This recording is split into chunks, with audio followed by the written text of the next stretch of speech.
থানার মল্লিকপুরে গত 17 তারিখে রাতে একটি সাংস্কৃতিক অনুষ্ঠানকে কেন্দ্র করে দুইজনকে হত্যাকাণ্ডের ঘটনা ঘটে।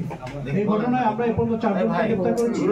গতকালকে দুজনের মধ্যে একজন আদালতে স্বীকারোক্তি দিয়েছে। তার স্বীকারোক্তি দেওয়া তথ্য এবং আমাদের তদন্তের প্রাথমিক তথ্য অনুযায়ী মল্লিকপুরে গত 17 তারিখে রাত 11টার দিকে অনুষ্ঠান শেষের দিকে তামিমের সাথে আসামি পক্ষের একজন তামিমের সাথে খুলশি গ্রামের কতিপয় ছেলেদের সাথে প্রথমে কথা কাটাকাটি হয়, অনুষ্ঠানে নাচানাচিকে কেন্দ্র করে পরবর্তী হাতাহাতি হয়। এই হাতাহাতি ঘটনাটি শেষ পর্যন্ত ওই ঘটনাস্থলের কাছেই মাছের বাজারের টিনের নিচ পর্যন্ত গড়ায়।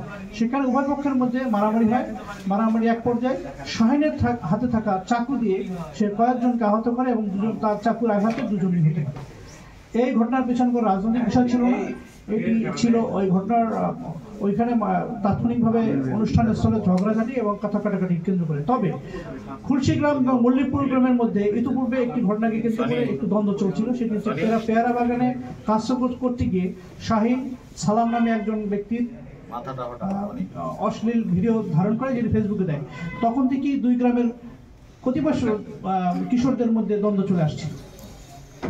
এই ঘটনায় কয়জন করেছে সেটা একটু বলেন। এই ঘটনায় এ পর্যন্ত 4 জনকে অ্যারেস্ট করা হয়েছে এবং গতকালকে 2 জন এজাহারনামী ছিল, আগে 2 জন সাসপেক্ট ছিল। 2 জনকে 1 নম্বর আসামি গতকালকে আদালতে নিজেকে জড়িয়ে দোষ স্বীকার করে স্বীকারোক্তি দিয়েছে।